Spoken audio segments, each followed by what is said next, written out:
नमस्कार, मैं प्रिया पांडे आपके साथ। आप देख रहे हैं ओम न्यूज 24।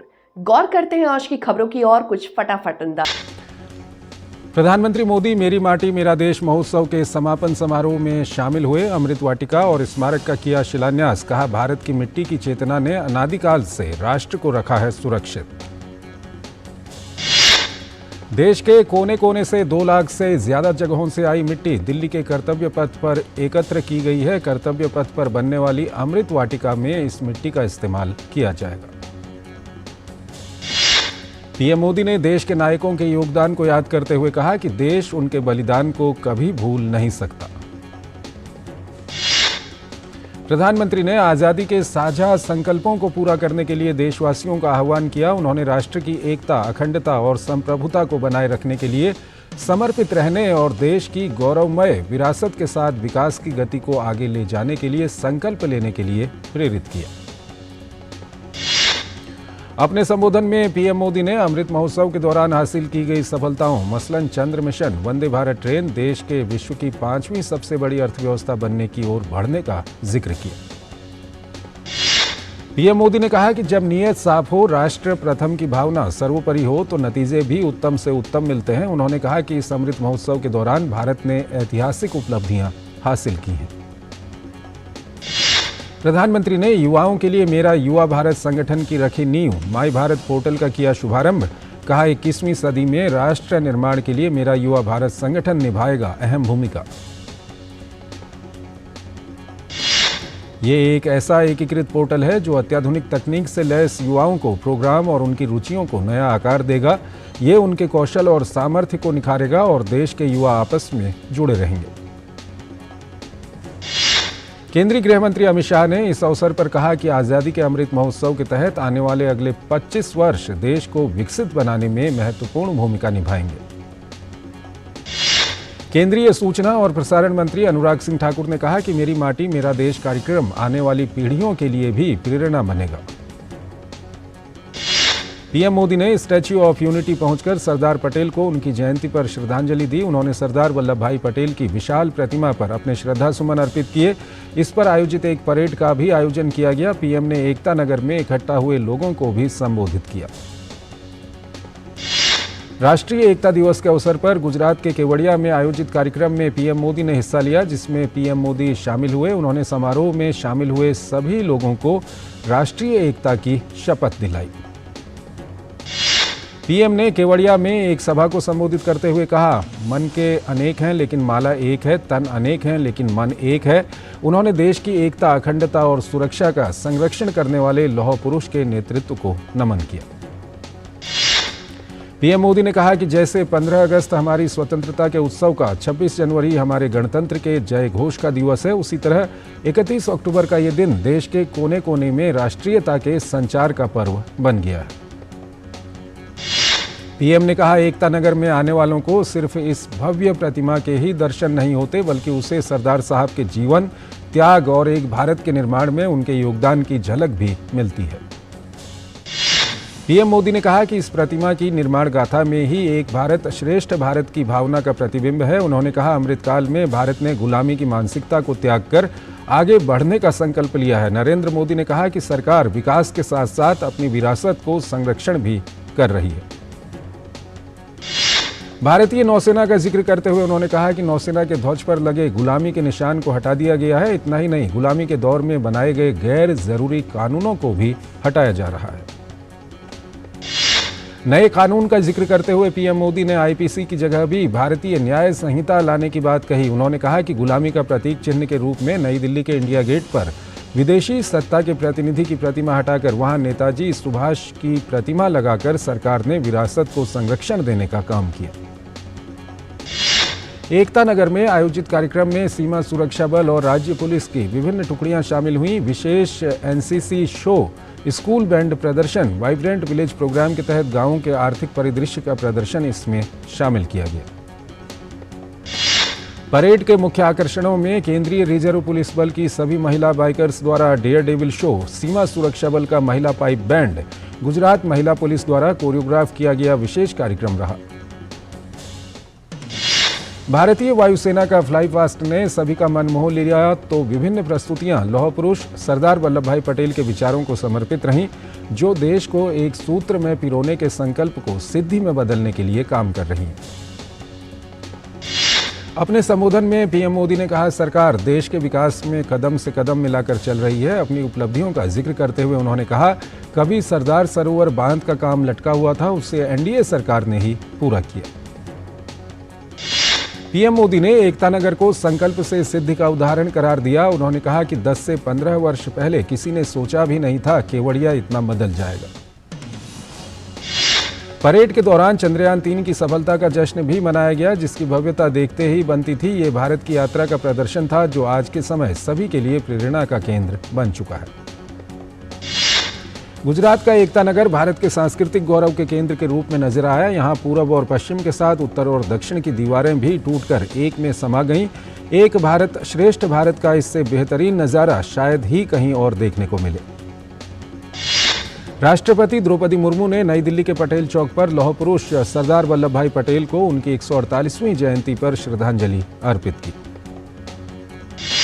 उपराष्ट्रपति जगदीप धनखड़ ने भी नई दिल्ली के पटेल चौक पर लौह पुरुष सरदार वल्लभ भाई पटेल को उनकी 148वीं जयंती पर श्रद्धांजलि अर्पित की। लौह पुरुष सरदार वल्लभ भाई पटेल की जयंती के मौके पर नई दिल्ली के ध्यानचंद स्टेडियम में एकता दौड़ कार्यक्रम का आयोजन किया गया, जिसमें केंद्रीय गृह मंत्री अमित शाह और केंद्रीय मंत्री अनुराग सिंह ठाकुर समेत कई गणमान्य लोग मौजूद रहे। गृह मंत्री अमित शाह ने सभी को राष्ट्रीय एकता की शपथ दिलाई। लखनऊ में रक्षा मंत्री राजनाथ सिंह ने सरदार वल्लभ भाई पटेल की जयंती पर रन फॉर यूनिटी को हरी झंडी दिखाई। इस दौरान उत्तर प्रदेश के मुख्यमंत्री योगी आदित्यनाथ भी मौजूद थे।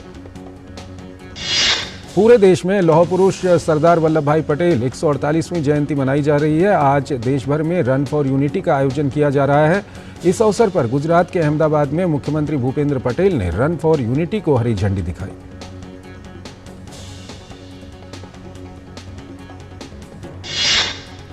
उत्तर प्रदेश के मुख्यमंत्री योगी आदित्यनाथ ने भारत के पूर्व उप प्रधानमंत्री स्वर्गीय सरदार वल्लभ भाई पटेल को उनकी जयंती पर पुष्पांजलि अर्पित की। उन्होंने सरदार पटेल की स्मृतियों को नमन किया। गोवा के मुख्यमंत्री प्रमोद सावंत ने सांखली में सरदार वल्लभ भाई पटेल की जयंती पर रन फॉर यूनिटी को झंडी दिखाई। केंद्रीय संचार, इलेक्ट्रॉनिक्स और सूचना प्रौद्योगिकी मंत्री अश्विनी वैष्णव ने कहा कि केंद्र सरकार ने एप्पल हैकिंग मामले में जांच के आदेश दिए हैं। मीडिया से बातचीत के दौरान अश्विनी वैष्णव ने कहा कि सरकार इस मुद्दे के तह तक जाएगी। अश्विनी वैष्णव ने बताया कि एप्पल ने 150 देशों में एडवाइजरी जारी की है। गौरतलब है कि कुछ देर पहले एप्पल ने आरोपों से खुद इनकार किया है। देश के कई बड़े नेताओं के आईफोन पर अलर्ट मैसेज आने की खबरों के बाद फोन कंपनी एप्पल की तरफ से आधिकारिक स्पष्टीकरण सामने आया है। कंपनी ने कहा है कि एप्पल खतरे की सूचनाओं का श्रेय किसी विशिष्ट राज्य प्रायोजित हमलावर को नहीं देता है। राष्ट्रपति द्रौपदी मुर्मू 31 अक्टूबर से 1 नवंबर तक लद्दाख के दौरे पर हैं। राष्ट्रपति लेह में केंद्र शासित प्रदेश लद्दाख के स्थापना दिवस समारोह में शामिल हुई। राष्ट्रपति ने कहा कि लद्दाख भारत का मस्तिष्क है और हम सब मिलकर इसके विकास के लिए काम करते रहेंगे। नई दिल्ली में अंतर्राष्ट्रीय सौर गठबंधन यानी ISA की 6ठी सभा का आयोजन के तहत अंतर्राष्ट्रीय सौर गठबंधन की उन पहलों पर विचार विमर्श किया जा रहा है जो ऊर्जा सुरक्षा और ऊर्जा पहुंच से जुड़े हुए हैं। केंद्रीय मंत्री और ISA के अध्यक्ष RK सिंह ने कहा कि बिजली की पहुंच से वंचित दुनिया के 73 करोड़ लोगों तक बिजली पहुंचाना ISA का मिशन है। उन्होंने कहा कि इन लोगों तक बिजली की पहुंच सुनिश्चित करने में नवीकरणीय ऊर्जा, खासकर सौर ऊर्जा की अहम भूमिका होगी। दिल्ली और पड़ोसी राज्यों में प्रदूषण गंभीर स्तर पर बना हुआ है। दिल्ली NCR में वायु गुणवत्ता सूचकांक 300 के ऊपर दर्ज किया गया। विशेषज्ञों के मुताबिक वायु गुणवत्ता सूचकांक में और बढ़ोतरी हो सकती है। लोगों को भी वायु प्रदूषण की वजह से स्वास्थ्य संबंधी दिक्कतों के अलावा अन्य परेशानियों का भी सामना करना पड़ रहा है। हालांकि केंद्र सरकार ने कहा है कि हरियाणा, पंजाब, उत्तर प्रदेश और राजस्थान के राष्ट्रीय राजधानी क्षेत्रों में पराली जलाने की घटनाओं में काफ़ी कमी आई है। सरकार द्वारा जारी आंकड़ों के मुताबिक पिछले 45 दिनों के दौरान 2023 में पराली जलाने की 6,391 घटनाएं सामने आई हैं। दिल्ली एनसीआर में वायु प्रदूषण के बढ़ते स्तर पर सुप्रीम कोर्ट ने चिंता जाहिर की। कोर्ट ने दिल्ली, पंजाब, हरियाणा, यूपी, राजस्थान से स्टेटस रिपोर्ट दाखिल करने का निर्देश दिया। अदालत ने कहा कि राज्यों को बताना होगा कि उसने प्रदूषण को रोकने और खासतौर पर पराली जलाने से रोकने के लिए क्या कुछ कदम उठाए हैं। राज्यों को 1 हफ्ते में जवाब दाखिल करना है। दिल्ली शराब घोटाले में आम आदमी पार्टी के नेताओं मनीष सिसोदिया, संजय सिंह के बाद अब अरविंद केजरीवाल पर शिकंजा कसता जा रहा है। दिल्ली एक्साइज पॉलिसी मामले में मुख्यमंत्री अरविंद केजरीवाल को प्रवर्तन निदेशालय ने नोटिस भेजकर बृहस्पतिवार को पूछताछ के लिए बुलाया है। विपक्षी दलों ने केजरीवाल पर हमला तेज कर दिया है। केंद्रीय मंत्री अनुराग ठाकुर ने कहा कि जो पार्टी ईमानदारी का प्रमाण पत्र देती थी वो आज भ्रष्टाचार में व्यस्त है। आबकारी नीति के मामले में घिरी दिल्ली सरकार को आड़े हाथों लेते हुए बीजेपी नेता रविशंकर प्रसाद ने कहा कि ईमानदारी का सर्टिफिकेट देने वाले मंत्री आज खुद जेल की हवा खा रहे हैं। उधर दिल्ली में आप पार्टी नेता गोपाल राय ने आरोप लगाया कि भाजपा के लोग ईडी के जरिए केजरीवाल की गिरफ्तारी की तैयारी कर रहे हैं। दरअसल दिल्ली में 17 नवंबर 2021 को नई आबकारी नीति लागू की गई थी। नई नीति से दिल्ली में शराब का पूरा कारोबार प्राइवेट ऑपरेटरों को सौंपा गया था। Kochi convention centre bomb blast मामले में सबूत इकट्ठा करने के लिए कोच्चि पुलिस ने डोमिनिक मार्टिन के अथनी निवास पर छापेमारी की। डोमिनिक मार्टिन ने पुलिस को दिए अपने बयान में ब्लास्ट की जिम्मेदारी लेते हुए कहा था कि उसने बम अपने पैतृक घर की छत पर बनाया था। मार्टिन ने अपने फेसबुक अकाउंट पर एक वीडियो डाली थी जिसमें उसने कलमस्सेरी में हुए ब्लास्ट की जिम्मेदारी लेते हुए अपना गुनाह कबूल किया था। इसके बाद पुलिस ने सोमवार को डोमिनिक मार्टिन को गिरफ्तार कर लिया था। हाल में केरल के कोच्चि में हुए विस्फोट को लेकर केंद्रीय मंत्री और भाजपा नेता वी मुरलीधरन ने चिंता व्यक्त करते हुए कहा कि केरल आतंकवादी कृत्यों से जुड़ी घटनाओं का केंद्र बनता जा रहा है। उन्होंने प्रदेश सरकार पर राज्य के लोगों की सुरक्षा करने में पूरी तरह विफल रहने का आरोप लगाया। इंडी गठबंधन में विभिन्न दलों के बीच मतभेद अब खुलकर सामने आ रहे हैं। विशेषकर कांग्रेस और समाजवादी पार्टी के बीच तनाव कुछ ज्यादा बढ़ता हुआ नजर आ रहा है। मध्य प्रदेश में जहां दोनों दलों के बीच तल्खी बढ़ी, वहीं अब उत्तर प्रदेश को लेकर भी दोनों के बीच की दूरियां सामने आ रही हैं। कांग्रेस का कहना है कि वो 2024 के लोकसभा चुनाव में राज्य की सभी सीटों पर चुनाव लड़ने के लिए पूरी तैयारी कर रही है। ऐसे में विपक्ष का इंडी गठबंधन नाकाम होता नजर आ रहा है। राजस्थान के बाड़मेर में भारतीय वायुसेना के नंबर 4 स्क्वाड्रन के मिग-21 बाइसन ने आखिरी बार उड़ान भरी, जो मिग-21 के एक युग के अंत का संकेत है। इस मौके पर मिग-21 बाइसन ने सुखोई 30 विमान के साथ उड़ान भरी। समारोह के दौरान तीनों सेनाओं के सैनिक मौजूद रहे। मिग-21 स्क्वाड्रन ने करीब 6 दशकों तक देश की सेवा की, जिसने भारत पाक संघर्ष के दौरान महत्वपूर्ण योगदान दिया। 5 राज्यों में विधानसभा चुनाव की मतदान की तिथि जैसे जैसे नजदीक आ रही है, चुनाव प्रचार जोर पकड़ता जा रहा है। मध्य प्रदेश और छत्तीसगढ़ में दूसरे चरण की 70 सीटों पर सोमवार को नामांकन खत्म होने के बाद अब इसकी जांच की जा रही है। मध्य प्रदेश में कांग्रेस पार्टी के 2 दिग्गजों कमलनाथ और दिग्विजय सिंह के बीच बढ़ती दूरियों से पार्टी चिंतित है। कहा जा रहा है कि मतभेद दूर करने के लिए दोनों नेताओं को दिल्ली बुलाया गया। हालांकि मध्य प्रदेश कांग्रेस अध्यक्ष कमलनाथ ने दिल्ली में हुई बैठक में इस तरह की किसी चर्चा से इनकार किया। उन्होंने ये भी कहा कि दिग्विजय सिंह के साथ नाराजगी जैसी कोई बात नहीं है। कमलनाथ द्वारा मध्य प्रदेश को चौपट प्रदेश कहने पर भी सियासत गर्मा गई है। मुख्यमंत्री शिवराज सिंह चौहान ने कहा कि ये प्रदेशवासियों का अपमान है और जनता इसे बर्दाश्त नहीं करेगी।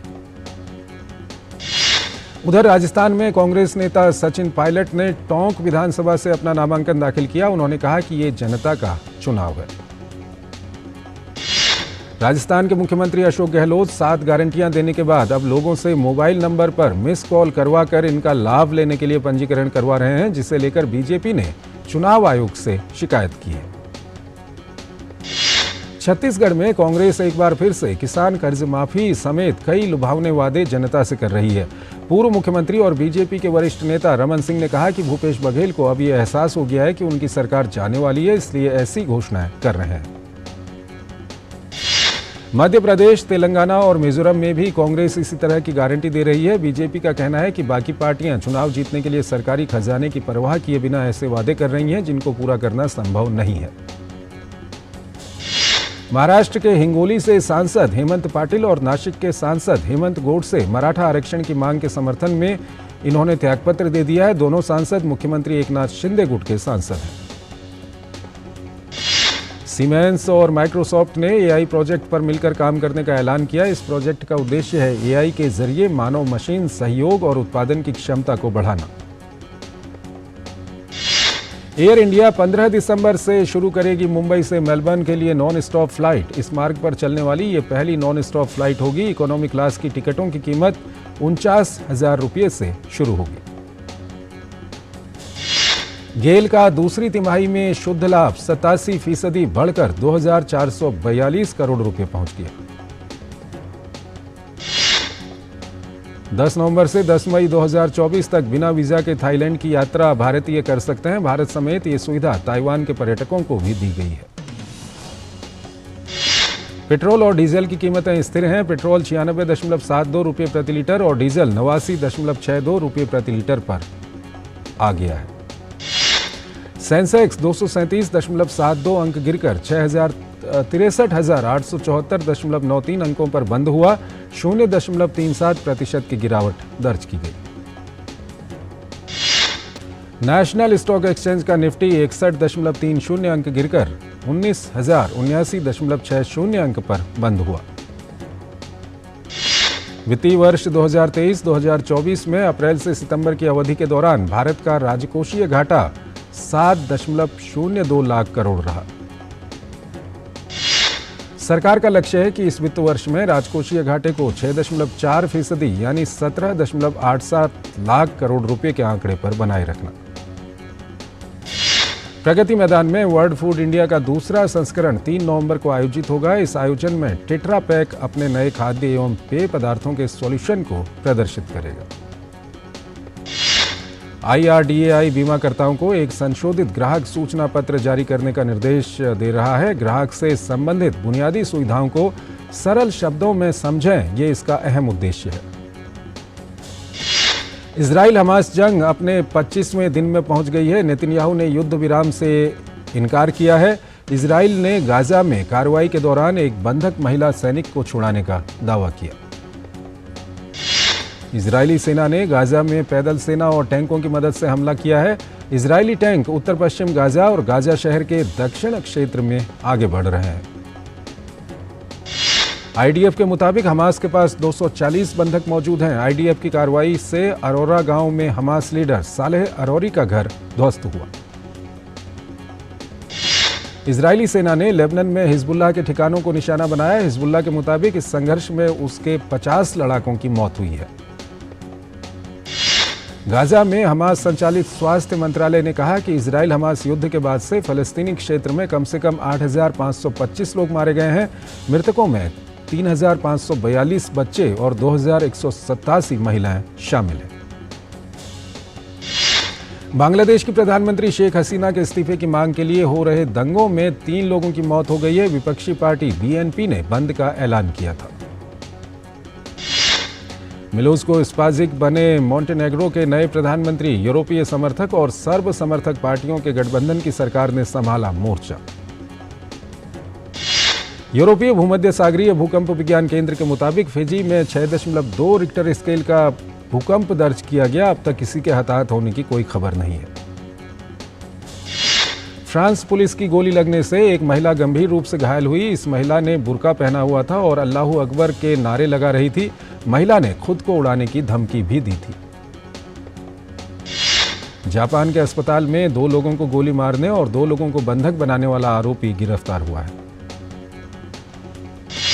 वनडे विश्व कप में पाकिस्तान ने बांग्लादेश को 7 विकेट से हराकर सेमीफाइनल की अपनी उम्मीद को जिंदा रखा है। कोलकाता के ईडन गार्डन मैदान पर बांग्लादेश ने टॉस जीतकर पहले बल्लेबाजी करते हुए 205 रन का लक्ष्य रखा था। पाकिस्तान की ओर से फखर जमा और अब्दुल्ला शफीक ने अर्धशतकीय पारियां खेली। इस जीत के साथ पाकिस्तान 6 अंकों के साथ 5वें पायदान पर पहुंच गया है। पैरा एशियन खेलों में शानदार प्रदर्शन कर पदक जीतने वाले खिलाड़ियों से केंद्रीय खेल मंत्री अनुराग सिंह ठाकुर ने आज दिल्ली में मुलाकात की। पैरा एशियन खेलों में भारतीय खिलाड़ियों ने शानदार प्रदर्शन किया है। भारतीय पैरा खिलाड़ियों ने इस बार 29 स्वर्ण सहित कुल 111 पदक जीतकर इतिहास रचा है। खेल मंत्री अनुराग सिंह ठाकुर ने खिलाड़ियों को मुबारकबाद देते हुए कहा कि इन सभी खिलाड़ियों ने दुनिया भर में देश का नाम रोशन किया है। अनुराग सिंह ठाकुर ने कहा कि मोदी सरकार खेल व खिलाड़ियों के लिए प्रतिबद्ध है। खेलो इंडिया व टॉप्स जैसी स्कीम से खिलाड़ियों को फायदा मिल रहा है। फुटबॉल के दिग्गज लियोनेल मेसी एक बार फिर प्रतिष्ठित बैलोन डी ओर पुरस्कार जीत गए हैं। मेसी को 8वीं बार बैलोन डी ओर पुरस्कार से सम्मानित किया गया। मेसी बैलोन डी ओर पुरस्कार जीतने वाले पहले एसएलएस खिलाड़ी बन गए हैं। इंटर मायामी के मालिक और फुटबॉल के दिग्गज खिलाड़ी डेविड बेकहम ने मेसी को यह सम्मान दिया। साल 2034 में होने वाले पुरुष फीफा विश्व कप की मेजबानी सऊदी अरब को मिलना लगभग तय हो गया है। दरअसल ऑस्ट्रेलिया द्वारा टूर्नामेंट के आयोजन के लिए बोली न लगाने का निर्णय को वापस लेने के बाद सऊदी अरब बोली लगाने वाला एकमात्र अन्य देश है। ऑस्ट्रेलिया ने इस वर्ष न्यूजीलैंड के साथ महिला विश्व कप की सफल मेजबानी की, लेकिन उसने कभी पुरुष विश्व कप की मेजबानी नहीं की है। दरअसल ऑस्ट्रेलिया 2026 में AFC महिला एशियाई कप और 2029 में क्लब विश्व कप की मेजबानी पर ध्यान केंद्रित करना चाहता है। भारतीय जूनियर हॉकी टीम ने 11वें सुल्तान जोहर कप 2023 में न्यूजीलैंड को 6-2 से हरा दिया। इसके साथ ही भारत ने सेमीफाइनल में प्रवेश कर लिया है। धनुष ने संगीत उस्ताद इलियाराजा की बायोपिक में उनका किरदार निभाने की बात वो कर रहे हैं। इस फिल्म की शूटिंग 2024 में शुरू होगी और 2025 तक इसके रिलीज होने की संभावना है। भूल भुलैया में राजपाल यादव के छोटे पंडित के किरदार को उर्फी जावेद ने किया रिक्रिएट। सोशल मीडिया पर मिली धमकी, हैलोवीन के लिए उन्होंने लिया था ये look. Krrish superhero franchise की चौथी फिल्म क्रिश 4 की स्क्रिप्ट ऋतिक रोशन ने तय की। फरवरी में शुरू हो सकती है फिल्म की शूटिंग। क्रिश 4 की स्क्रिप्ट राकेश रोशन के द्वारा लिखी गई है। इस साल दिसंबर में रिलीज होने वाली शाहरुख खान की तीसरी फिल्म डंकी के 2 टीजर रिलीज होंगे। उनकी डंकी का टीजर 2 नवंबर 2023 को शाहरुख के जन्मदिन पर लॉन्च किया जाएगा।